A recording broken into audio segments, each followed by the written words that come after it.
All right, Chapter 5 Eat and Grow Fat. You may be asking yourself what life is like for me inside that house. Are there spider webs everywhere? Bats and centipedes and mold on the walls? Are there chains clanking down in the cellar and ghostly moans coming from the attic? No. Actually, aside from being dark and set back from the road, it isn't really all that spooky a place to look at. It's 100 years old, but there are older places in town. And the house is full of modern appliances in the kitchen and the living room. Dishwasher, microwave, a television with a cable hookup. My uncle even has a personal computer. I saw it through the open door of his study once. He spends a lot of his time in that room, and I imagine he must be surfing the net, visiting all the weirdest websites probably.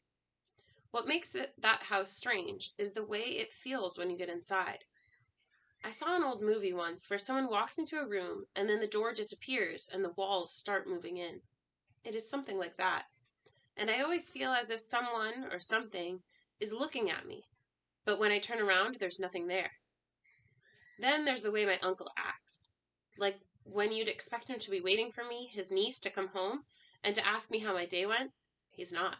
He's not here. There's just a note on the front door, not handwritten, but out of his laser printer. Back later, it reads, dinner in fridge.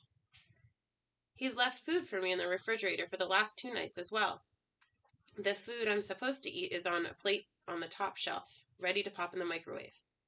Anyhow, it makes it easier for me. I flip on the garbage disposal and spoon the loathsome stuff, a huge plate of spaghetti with meatballs, down the sink drain. If I ate everything he gave me, even if it wasn't full of drugs, I'd get as fat as a butterball turkey. I could go into the living room and watch TV, or one of the videos from the library of the movies he has next to the VCR. There's a lot of stuff that some kids think kids like to watch, that some people think kids like to watch. Mostly Disney movies and cartoons. But I don't want to. It's the thought of having him walk in while I'm watching something. Or even worse, of him watching me without my knowing it. I've got homework and books to read in my backpack. I'm seeing more of the school librarian now than I ever did before my parents turned up missing. Before I go upstairs, I look out the kitchen window and see that the light is on in front of his shed. That either means he is out there or he forgot to turn it off. No way am I going out there to find out which it is. I put the chair in front of my door and then take a quick bath, put on my PJs and my favorite pink robe, which I have now worn just about every night for a year now. I move the bedside lamp closer so I can get the most out of its feeble light, lie down on my stomach, and breeze through my homework. Even the math problems really are no problem at all. Then I pull out one of the books I've borrowed. It's one that Miss Shabas once said I just had to read because you can really identify with the heroine, and it takes you somewhere else, which is where I want to be for sure. It turns out that she was right. The book truly does take my mind off things. Before I know it, I've read a dozen chapters. I feel like I'm on a sailing ship with the heroine. Until I start wondering what Charlotte Doyle would do if she switched places with me.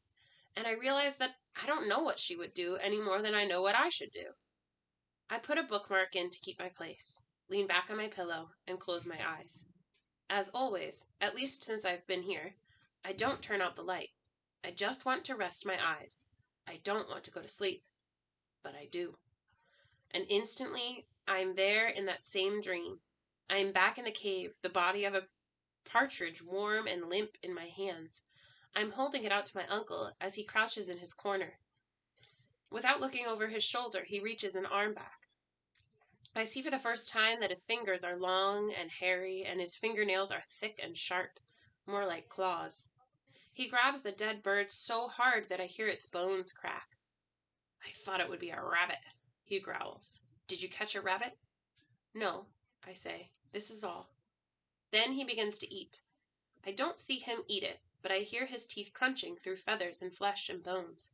He eats it all, growling as he swallows. Then he reaches his arm back again. I stare at his fingers. A few small feathers from the partridge are stuck to them, and the nails are red with blood.